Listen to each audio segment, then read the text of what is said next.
itself. For example, in apocalyptic mythorealism, which is my philosophical position, Right. existence degrades into lower orders of itself.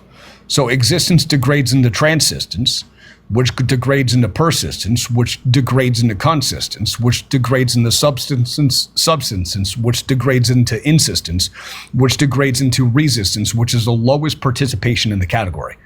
So not everything exists simultaneously in the same sense, in the same way. A unicorn has existence at the level of the anti-real.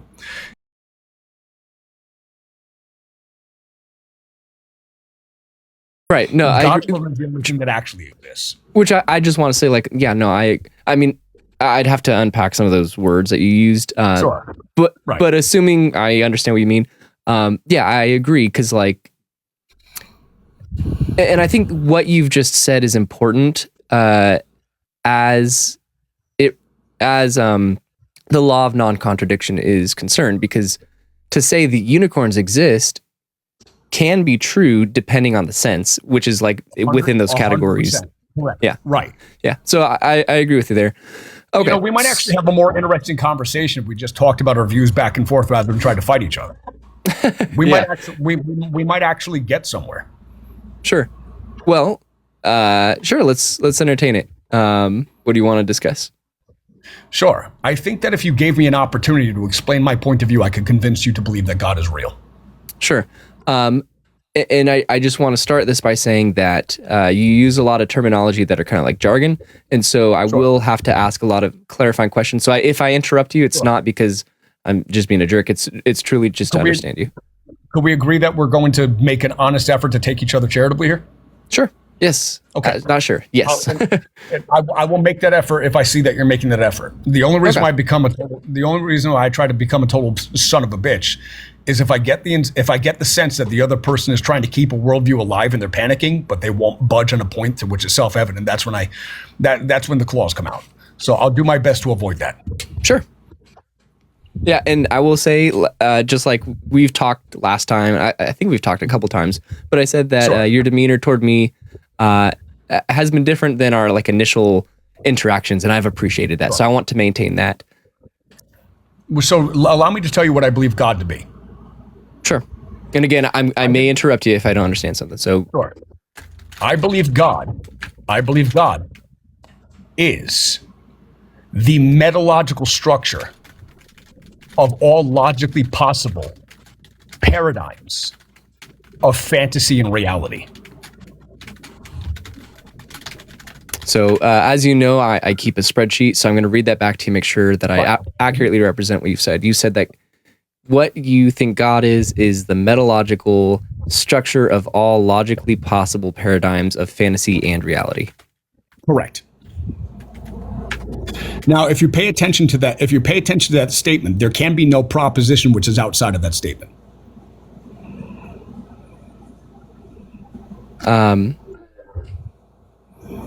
Okay, I can see that. And so the metalogical structure of all logically possible paradigms of fantasy and reality. Correct. And so how do we recognize what this thing is, like the substance of this thing? So the substance of it would simply be consciousness itself. Are you a dualist? I'm a property dualist. I'm a substance monist. A property dualist, but a substance monist. Okay, what's a property dualist? A property dualist is that properties can be differentiated between P and not P.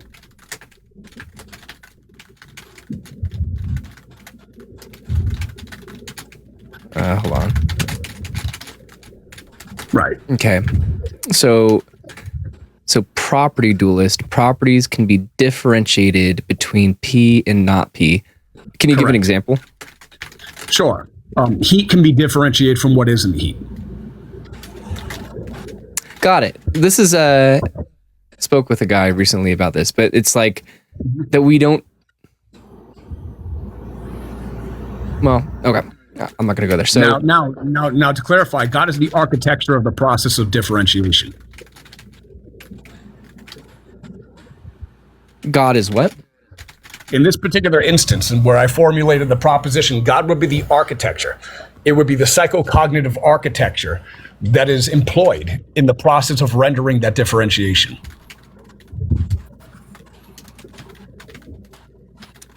Said more simply, I would describe God as the architecture of the mind.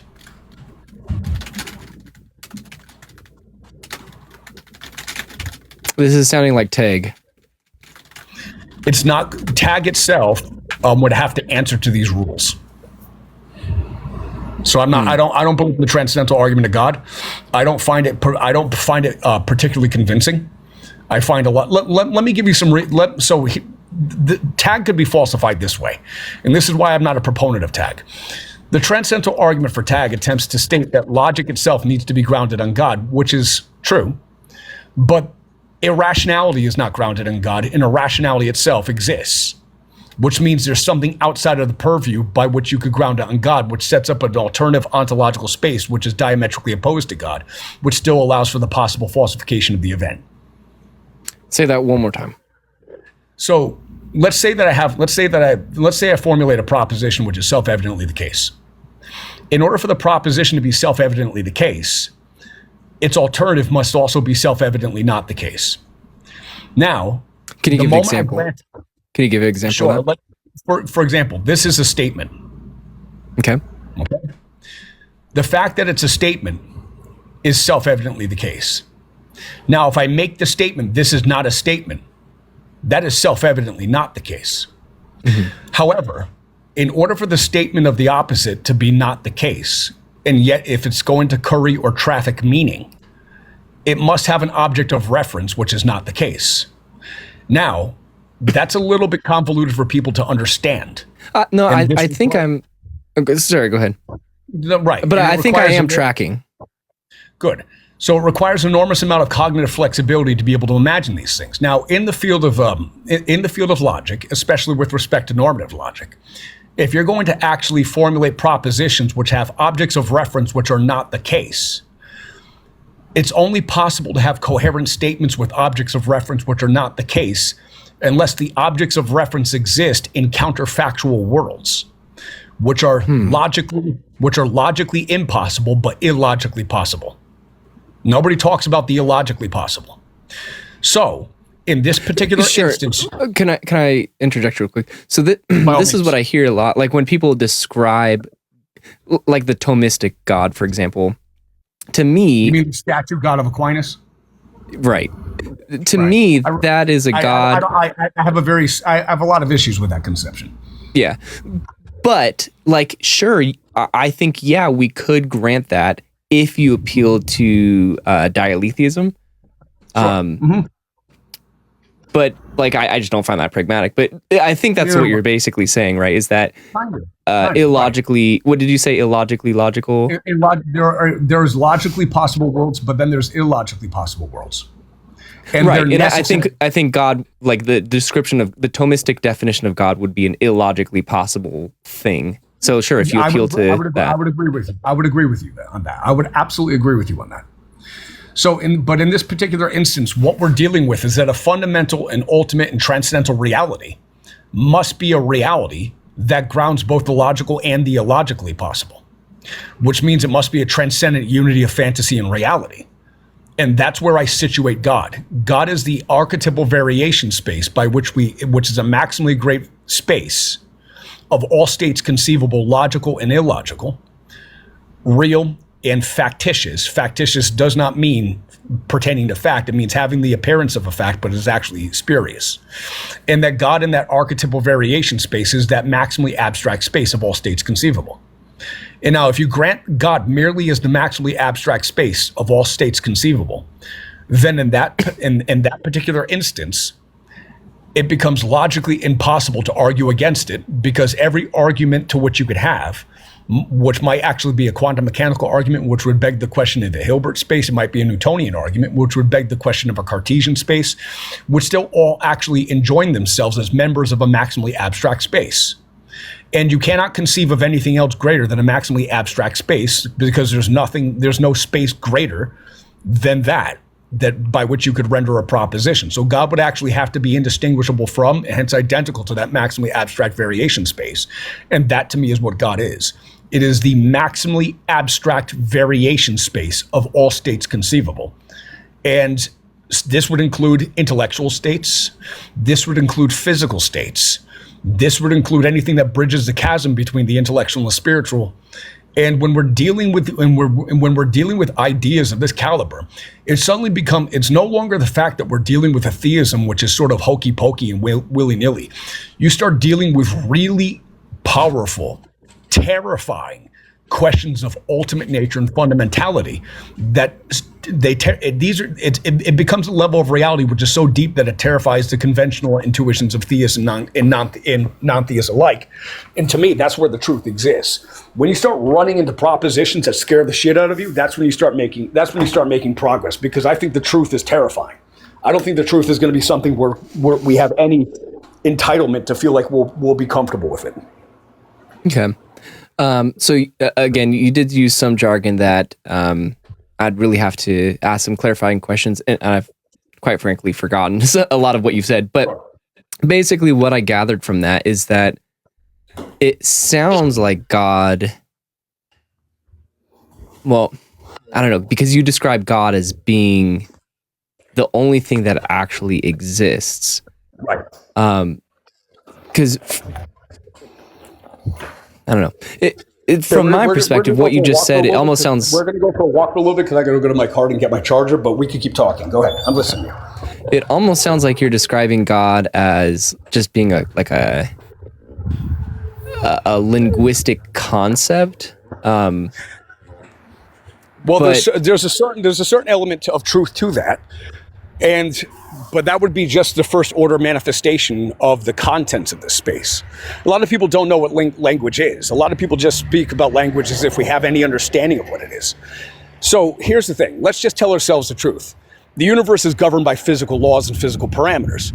But to the degree that we actually grant that the universe is governed by physical laws and physical parameters, these physical laws and physical parameters have to be grounded on mathematics. But mathematics is a language. Any mathematician will tell you this. And it's not arbitrary. Mathematics is a language. It's a system for describing things. Now, this is unchallenged in physics, and this is unchallenged in mathematics. It's overwhelmingly non-controversial. So the question then becomes. Okay, go ahead and land it. But I do have an objection to what you just said. Go ahead though. Well, here let me ask you something. Do we describe the universe using mathematics?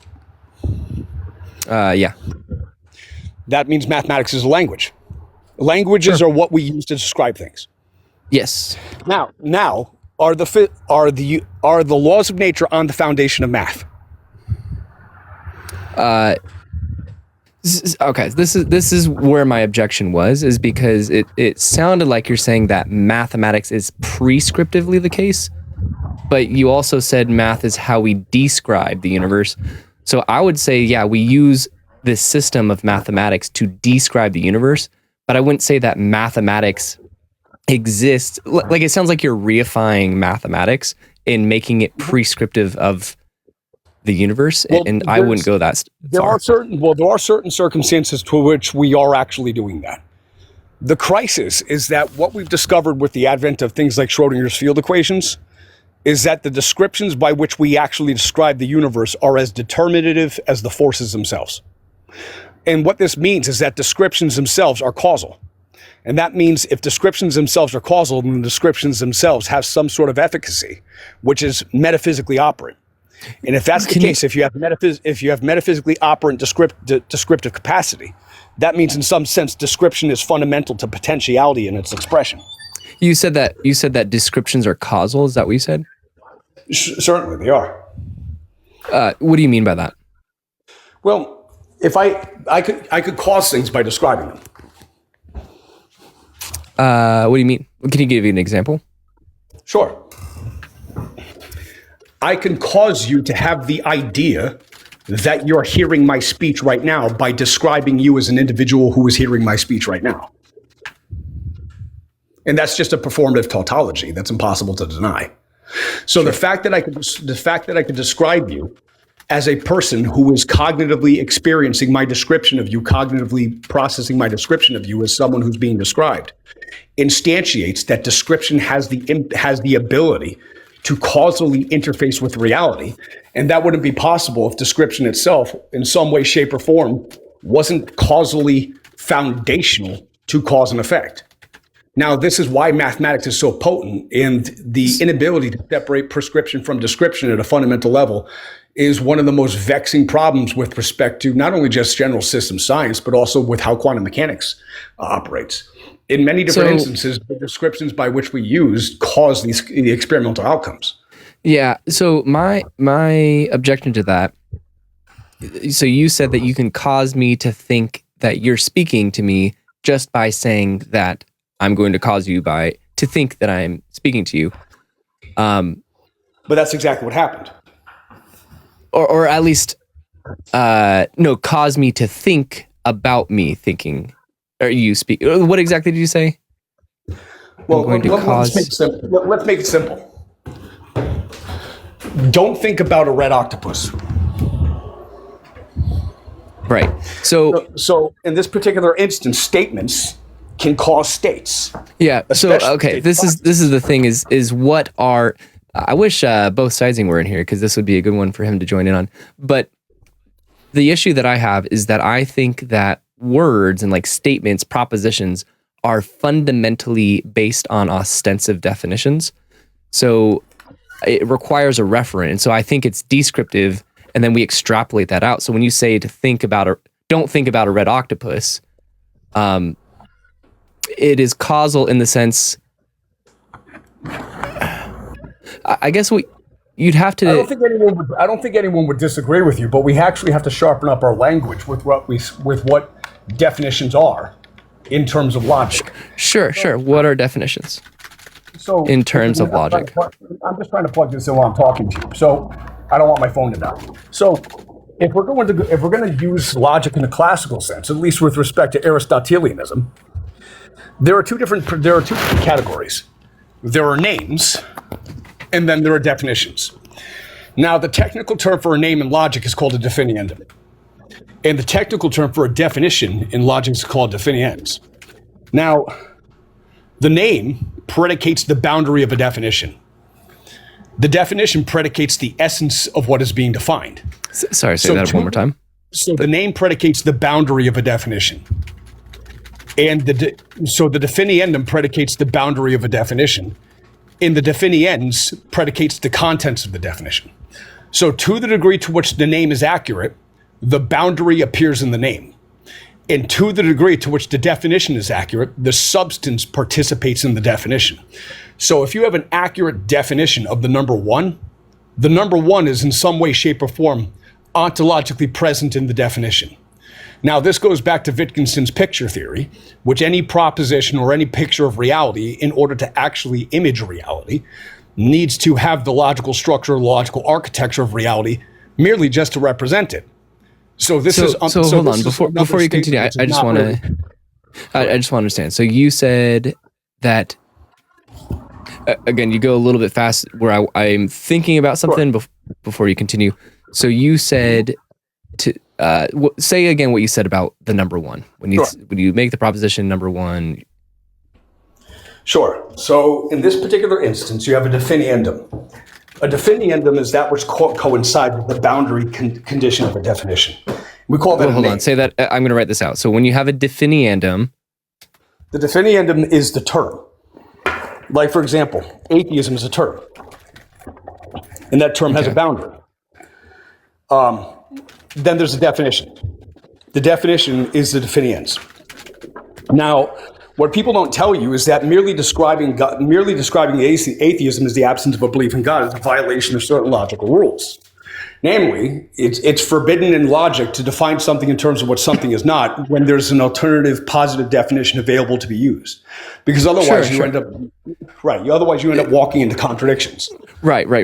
So I recognize that, and Darth Dawkins has pointed that out before, which is why this is how I respond to people, is that depending on how somebody defines God, I either consider myself an agnostic atheist or an ignostic atheist.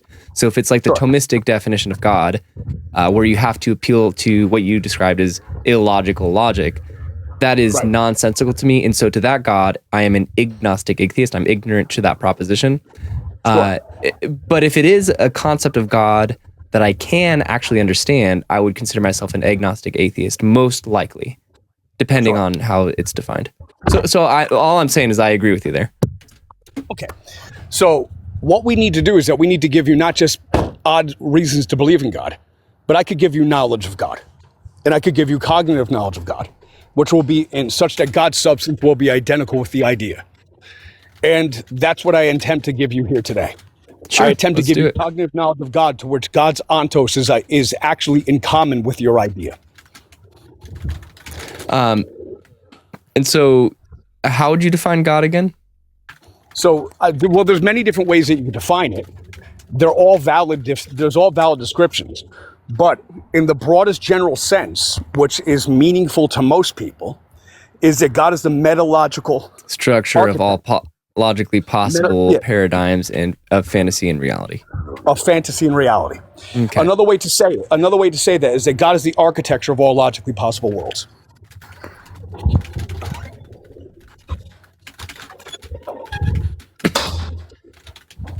So, at best, similar to like the Thomistic God, if this thing, like the Thomistic God, where it's an illogical, logical thing or whatever, it's an appeal to dialetheism. In the same sense of that, where your God is, you said the metalogical structure of all logically possible paradigms of fantasy and reality. To me, at best, that just seems to describe like a linguistic thing. So, do you think your God? I'm going to be careful how I say this, but let's just grant that. Let's just grant it because I think you're working lovely. I think you're making perfect progress. I don't see anything wrong with how you're actually defining it. Wait, how I'm defining it? I just read to you how you've defined it to me. Right, but I don't think there's anything wrong by saying that God is purely a linguistic architecture because language is fundamental. Not a linguistic, not a maybe perhaps architecture, but not architect. Well, let me run into this. Architecture can be an architect. That's granted. ChatGPT is architecture that is an architect. It happens all the time. We see instances of information all the time that has information architecture operating in the capacity of an architect. The two are not mutually exclusive, and in many different instances with respect to processes, especially with respect to general systems theory, there's so many different case scenarios and examples to which information is fundamentally capable of spontaneously generating new architectures. Yeah, and that's I'll say this is that my only thing with that, sure, that may be, but it would seem that you said an architecture can be an architect. It would seem that it could maybe be an architect within. Do me a favor. Drop him because he's just going to derail the conversation because I know who he is and I fight with him all the time. Just drop him. I don't want the conversation getting derailed. He's only here to derail it. I think both can be genuine. Excuse me. I will not have a conversation that's continuing if I actually have to battle with two people simultaneously while I'm trying to have a charitable discussion. Unless this happens now, I'm not going to entertain that. Sorry about that. I'll bring it back up later. By the way, both he said something that I wanted you to respond to. That's why I brought you up. But maybe we can bring you up at the very end of the discussion. How's that work? At the end, sure. All right. So hey, both. At the end, after I have a good charitable conversation, I'll bring you up and I'll beat your ass in front of everybody like I always do. Okay. So Deathless. I said that your definition of what God is, one of your definitions of what God is, you said that God is the metalogical structure of all logically possible paradigms of fantasy and reality, and God is the architecture of all possible worlds. And I said that of all logically possible worlds. You can say that as well. Of all logically possible worlds. Okay. And so and I said to you that just sounds like describing God as a linguistic concept. Now let's get not like a person. Hold on. I'm just summarizing what you said, and you said that an architecture can be an architect, and you gave the example of like language models. But it would seem to me that would be like, if you have a system, it can be the architect of the things within that system, but something that's perfectly outside consistent of that system. Yeah, and so let me ask you this. Does your brain have an architecture? Sure. Can your brain be an architect? Yes, within. There we go. That's all that we need. Sure. What I'm clarifying is that it can only be an architect within the bounds of its architecture. But if God is architecture, there's a fallacy in how you're thinking about this. And the fallacy of how you're thinking about this, I'm trying not to point your mistakes out, because I'm trying to give you a reasonable space to be able to be capable of understanding this. There is no necessary disjunction between an architect and an architecture. And so long as there is no necessary disjunction between an architect and an architecture, there's no necessary prerogative by which the individual could reject the proposition that architecture is disjunct from architect. So that's the statement that needs to be understood. There can be no necessary prerogative by which architecture be rendered disjunct from architect, as long as they are not necessarily disjunct. And that's all that we're stating. Well, what I'm saying is that, let me think of how to phrase this, but this is going to be a loose answer to what I'm trying to describe, without formulating it better. But I think that an architecture is, its ability to be an architect is bound by the architecture which it is. That would only be the case in what is called a classical logic one directional conditionality. But this is eminently not the case in two different fields of the empirical sciences. So when you're dealing with something called general systems theory, there's something called mutual causality. Mutual causality is a well-established fact within the field of physical sciences, to which in many different instances, the effect co-creates the cause as much as the cause co-creates the effect. And to eliminate one and to prescribe it a precedence over the other is to collapse the ontological possibility of both. And I'll give you an example. So one could make the proposition that mothers are the necessary and sufficient conditions of sons and daughters, but daughters and sons are also the necessary and sufficient conditions of mothers. Now that bidirectionality shows that the architect and the architecture have a bidirectional relationship, which makes them inextricable, and it ties them together. It ties them together with a bidirectional relationship, which is called a cybernetic integration. So in this particular instance, in precisely the same way, we're dealing with God as a cybernetic integration between the effect and the cause, and between the structure and the process. Hold on, let me interrupt you. So you said that mothers are the necessary and sufficient conditions of sons and daughters, but what did you say? Call it bilaterally? Biconditional or bidirectional. So allow me to give you how identity is actually instantiated in general systems theory. But you said, but bidirectionally, sons and daughters are the necessary condition for the mother. So mothers are the necessary and sufficient conditions for sons and daughters are the necessary and sufficient conditions for motherhood, and hence mothers. So they co-create each other. Sure. Now, the fact that one appears before the other in a sequence is not to actually instantiate the proposition that they are not co-created. Because sequence has nothing to do with cause and effect relations in a world where time-space is reversible, especially in quantum mechanical. I'm gonna let you continue, but this just if both sidesing, if you're still in here, this is why I wanted to bring both sidesing in, is because sure, this all makes sense, but this is like a reification. I get what you're saying, but it's only a reification if something outside of the mind exists, which is logically impossible, and here's why. It's not logically possible for something outside of the mind to exist. You cannot even conceive of it. Here's why. So, first, not only is this uncontroversial within the field of fundamental physics, this is completely uncontroversial. And this is backed up by scientists like Werner Heisenberg, Erwin Schrödinger, Max Hold on. Planck, Niels Before we Bohr. continue, I just want to make sure I'm writing this down. So you said that it would be reification if If something there's- could exist outside of the mind. Is that what you said? Yes. Now, here's how we know this is false. So I have to explain this. First, what is asserted without evidence can be dismissed without evidence. This is What is Hitchens' that? razor. Hitchens' razor. So let's evoke Hitchens' razor. A mind-independent reality in light of Gettier cases is always asserted without evidence. Now, Gettier cases just shows that you cannot have justified true belief for anything mind-independent, because it could be the case that your mind formulates a propositional architecture, which is just coincidentally aligned with what it is rather than Sure. necessarily. And I say this all the time, that we, beyond the unfalsifiability of solipsism and last Thursdayism, we postulate. Okay, but all right, so get right there.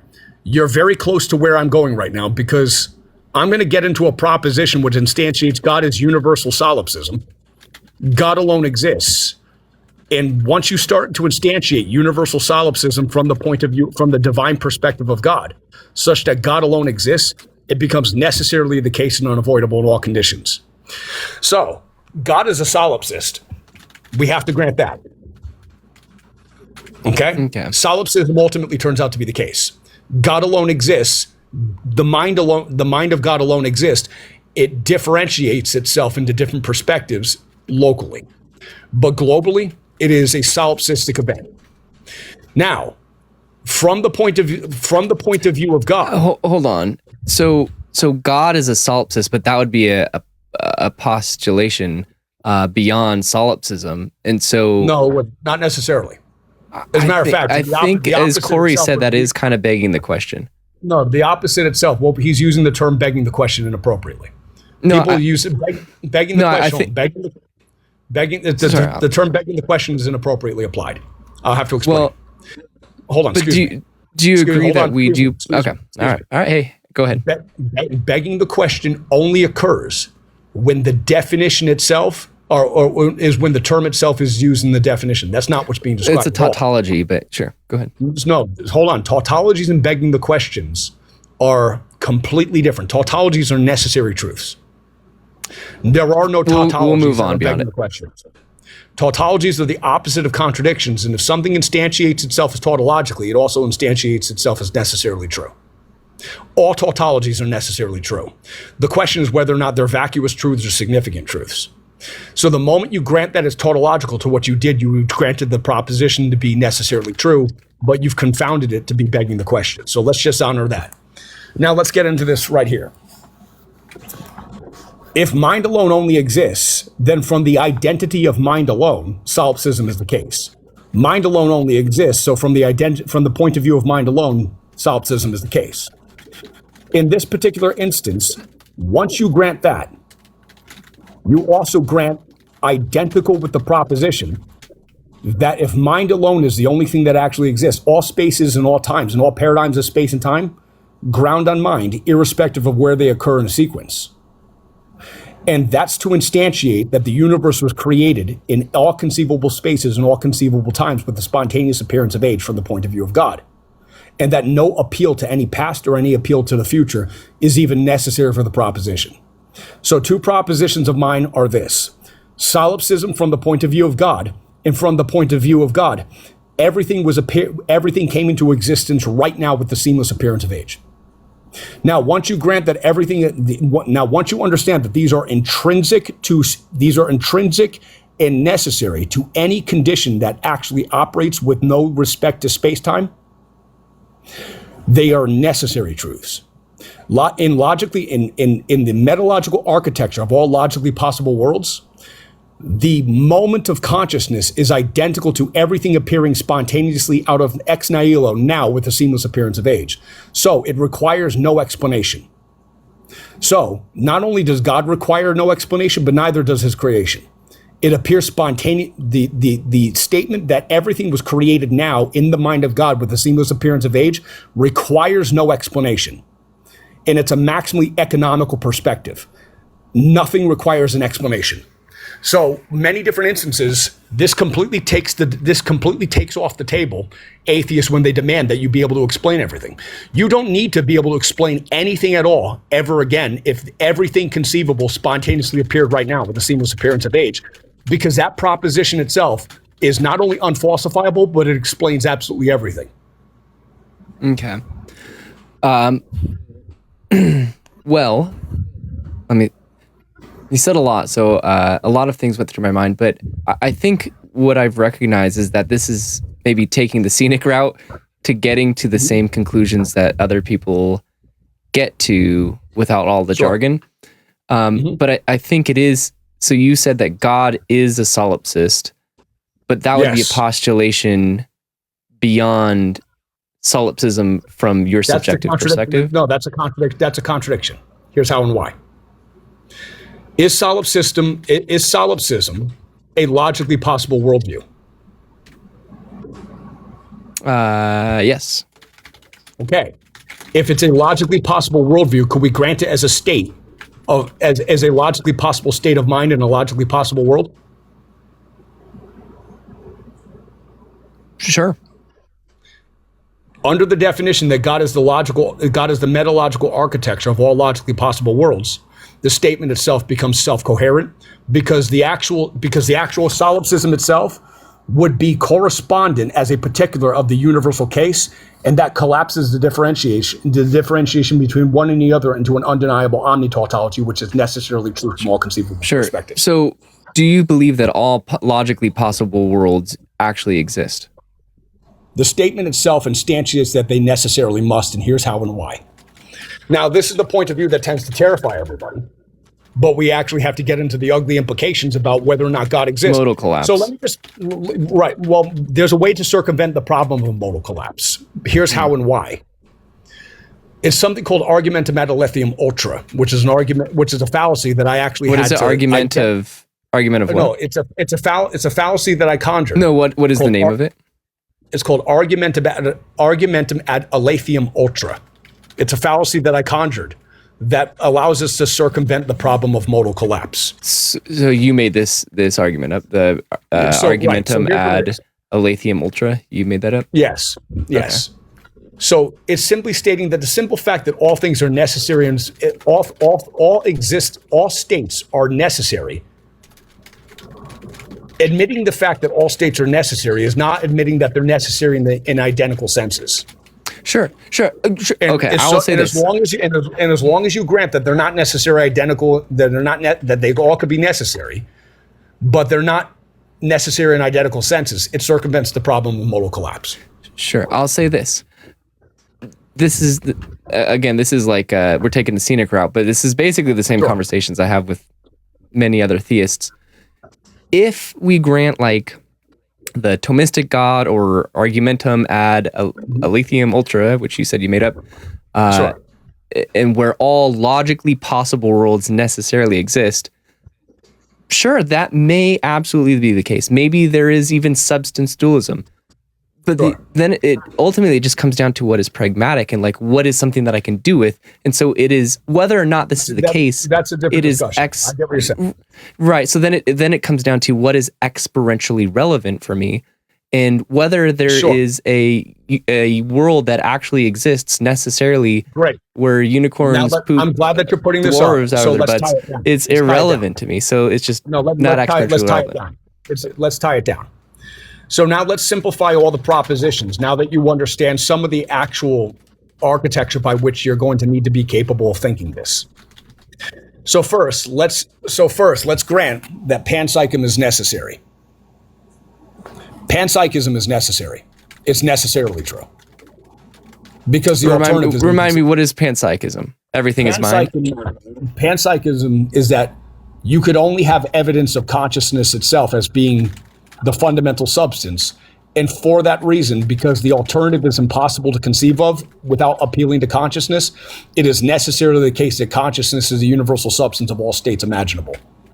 And because a mind-independent reality itself is imaginable, that produces a contradiction, which means panpsychism itself is necessarily the case. So you said, hold on. So you said if we grant panpsychism to be the case, then what? All right, so here's what it is. In order to conceive of a mind-independent reality, then it has to be independent not only of the mind, but all of its contents of mind. But knowledge is part of the contents of mind. So a mind-independent reality must be knowledge-independent. And if it's independent of knowledge, it is separate from knowledge, which means it is outside of our ability to know definitionally, which means a mind-independent reality is definitionally and analytically not knowable. Now, if it's analytically not knowable, then it's indistinguishable from not existing. And if it's indistinguishable from non-existing, per Leibniz's identity of indiscernibles, it's identical to non-existing. So by virtue of that fact alone, it takes it off the table as a logically possible alternative, unless you're willing to start granting illogically possible alternatives, which you're not. Well, this is why I'd like to bring both up, and maybe we can at this point, because I do want to bring up the next guest soon. Sure. Which before we bring up both, let me tie it down. Let me tie it down to give you why. Let me tie it down. I want to boil it down. So panpsychism is necessarily the case. Once you grant that panpsychism is necessarily the case, because it's inconceivable of how it can be wrong. Oh, you're cutting out. Hold on, I gotta get rid of this. Why does somebody have to call me now? All right, here we go. Right as you're trying to. My agent just called me. My agent right now I got an agent who's representing me to a television channel. I'm not going to give you the name of it, but I'm gonna be hosting a show on TV. So I'm happy about it. So nice. So I'm super happy about it. My life just completely. They found me through TikTok, through debates. So I got famous on TikTok. So now I got an agent and all this other shit. Well, bring me as a guest on your show, eh? Dude, I totally will. If we get a good I'll bring you on. So, but here's what's going on. So, an alternative to panpsychism is inconceivable, and that means it's indistinguishable from not existing. That means it's identical to non-existing, which means panpsychism is necessarily the case. Number two is that if mind alone is the only thing that exists, then mind alone has an architecture, and this means that the architecture of mind is necessarily the case Platonic, because Platonic, for something to be Platonic, is something to be the architecture of a universal mind, which means we have panpsychic, Neoplatonic, and the next becomes what we must actually have to infer from. If there are universes, the universes themselves would actually have to be of the substance of this Platonic mind, which means they must be panentheistic, which means a properly basic, semantically irreducible description of the nature of God would be that God is panpsychic, Neoplatonic panentheism. And that propositional structure is analytically the case, illogically impossible to deny, can have no contradicting proposition by which to falsify it without also proving it true. So now we could actually make the argument this way. If panpsychic, Neoplatonic panentheism has no alternative, then God necessarily exists. Panpsychic, Neoplatonic panentheism has no alternative. God necessarily exists. I'm not Neoplatonic. Is that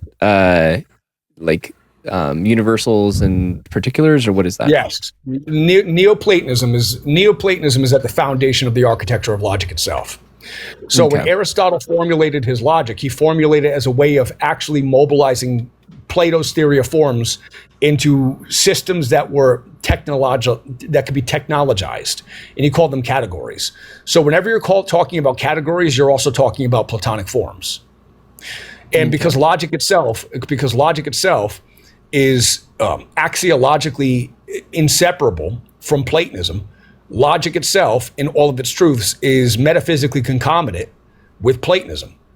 And because knowledge itself is logical in its architecture, then the metalogical architecture of logic itself must be Neoplatonic.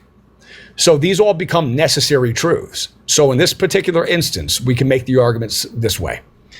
If panpsychic, Neoplatonic panentheism has no logically or illogically possible, conceivable alternative, then it is necessarily the case. Panpsychic, Neoplatonic panentheism has no logically or illogically conceivable alternative. Therefore, it is necessarily the case. That's identical to saying God is necessarily the case. Okay. Well, I think we can end it here. I'm going to say one more thing, and then I want to bring up both. Go ahead. Sure. Well, I appreciate you. I appreciate you having the conversation with me. Yeah. And I'll say this, Deathless. I think that what you have to say makes sense, what you're saying. And honestly, I think that it's a scenic route to a lot of the things that other theists are saying. And I think that maybe more people would not get as frustrated if you just went slower for them. So that's just feedback. Take it as you will. You don't have to implement it or whatever. I'm just saying that to be helpful because I see that at least with your conversations with me, you are. I don't mind you as a person. It seems like a lot of people do, but I don't look. I give a lot of people a lot of reasons to hate me because I hate the hell out of them. But oh, by the way, what was that brain guy? If he wants to come up and get the shit kicked out of him, let's bring him up and let's smash him. Yeah. So I'll just say one last thing and then I'll bring him up. This is just a rhetorical. You don't have to respond to this, but I would say that all of what you have said is valid, but I don't think it's sound, and I think that that's the issue with most theistic arguments. Is that they are what you're not understanding is that what I'm proposing is that it's the architecture of the very idea of soundness. Sure, I get what you're saying, but I think let me make it clear. Let me make it clear. If God is the metalogical architecture of all conceivable paradigms of fantasy and reality, and soundness is a paradigm of reality, then God is the metalogical architecture of the very paradigm of soundness. Which means in order to actually deny the fact that it's sound, you have to deny that soundness has an architecture. But soundness does have an architecture. Both sides. So that falsifies the proposition that it can't be sound. The problem that I'm having is that I find language to be descriptive, not prescriptive. But you think it's prescriptive, and sure, I agree that it is causal. I believe it's both. It is. What's the word? But I don't think it is ontologically causal, and that's I think the claim that you're making. So like when you say that if you don't think about a red octopus, I don't think that is ontologically causing anything. I think that is just. Before you go, I want to bring something to your attention. Sure. If language was not ontologically causative, I would not be able to cause you to comprehend my words. But I do cause you to comprehend my words using language, therefore it's causative. Causative, sure. Causative, yes, but not ontologically causative. You're having a presupposition here to which is the mind-independent reality. You eliminate that, it becomes necessarily causative. I think what the issue is that what we consider the mind to be, and I consider it to be the physical brain, but that's a contradiction. That's a contradiction. Here's how and why. Hold on. Let's just tell ourselves the truth here. You were a little boy once, playing in a sandbox, and then maybe one day your father took you out for a walk, and you saw a skunk splattered in the road with his brains all over the place. You didn't know what a brain was, so your consciousness was primary, and you encountered something in your own phenomenological conscious experience called a brain. Your father then gave you a series of linguistic apparatuses by which to describe it, and then you arrived at the theory of the brain by which you used to describe an apparition of your own consciousness. I absolutely do. That means your consciousness is fundamental to the model that you call a brain. What we understand is, I have a post on my Facebook right now that you can go to with the legendary neuroscientist Donald Hoffman saying brains don't exist until consciousness observes them, and consciousness is fundamental to the existence of brains themselves, and it's on my profile right now. How do I find your profile? Sure, go to my TikTok. Go to my reposts. Oh, I thought you said you're on your Facebook.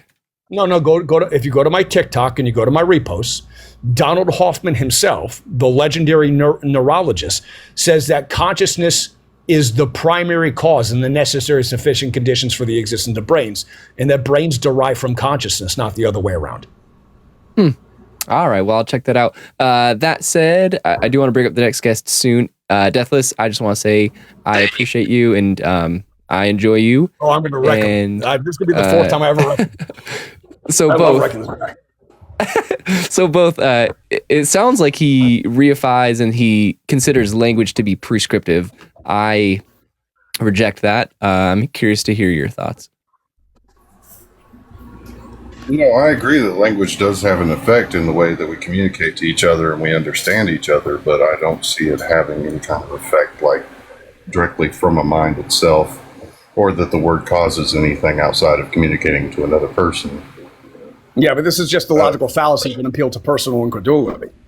All that requires necessary in order to instantiate it is to actually show experimental conditions, which actually show that how we set the conditions up and the language with which we use to describe things is sufficient for the production of the empirical observable phenomena. Point in case, neurolinguistic programming is the science of how language impacts empirical reality. Neurolinguistic programming exists as a demonstration that language impacts empirical reality, and therefore language impact according to the existence of NLP. That falsifies that.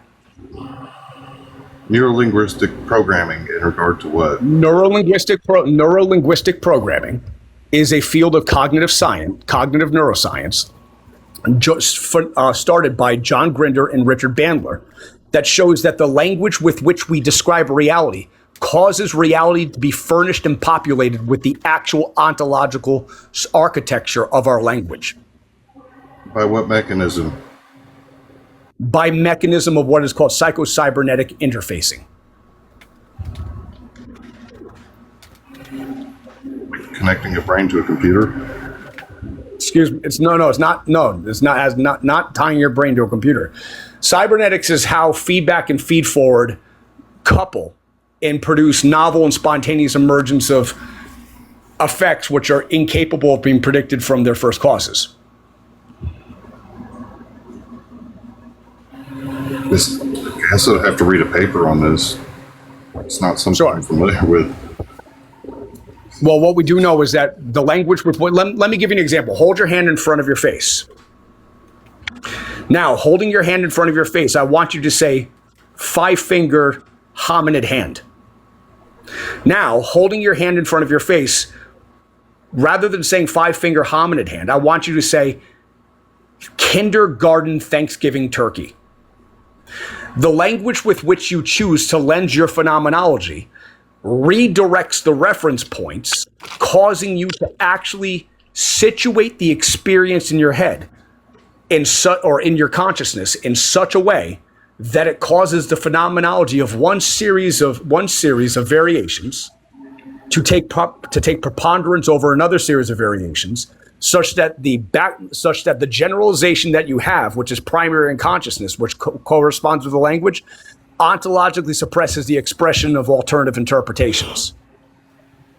So using your hand as a stencil makes saying that your hand is being used as a stencil make your hand something else?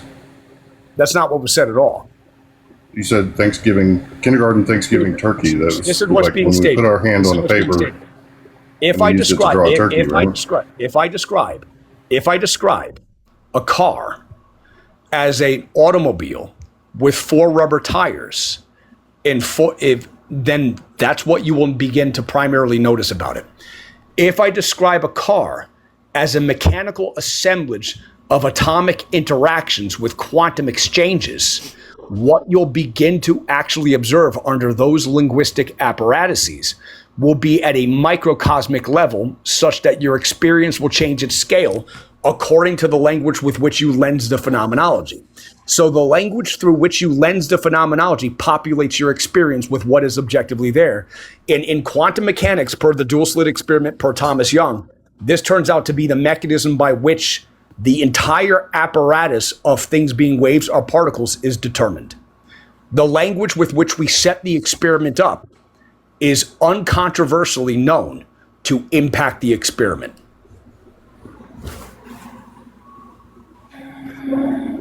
Well, I suppose that'll be something we have to look into. So you said neuro-linguistic programming and psycho-cybernetic interfacing. Psycho-cybernetic interfacing, neuro-linguistic programming. The language with which you describe reality furnishes reality with its observable characteristics. Here's the mechanism. In order for me to observe anything, I have to posit a concept of it. Let me just summarize this quickly. Wait, what did you say? The language you use to, did you say describe or to observe? The language with which you use to describe an observation furnishes it with its empirical properties. Here's how and why. In order to make an observation, I have to encounter phenomenology in direct experience. I have to isolate all the variables in particular and subtract them, leaving only what is universal to the event in and of itself. This is called the process of generalization. The process of generalization is a process of twofold deletion and distortion. If I make a wide variety of different kinds of mammals, and I note that they all have bushy tails and red fur and cat-like ears, but they bark like dogs, then I would arrive at the concept of a fox. But the concept of the fox itself is only arrived at by deleting any particular character trait of any one particular fox from the definition. So if an apple has a worm in it, the worm gets deleted from the definition of the apple. So does the particular color of the apple, leaving only a universal general concept of what the apple is. So we are only capable of actually generalizing by the accidental characteristics of the essential properties of what we're observing by deleting them and then distorting them. What we then do is that the concept with which we approach reality through operates by deleting the characteristics that are observable to it. But the moment you change the concept, you observe different things. So I could observe your pet dog, Fido, using the concept of Fido.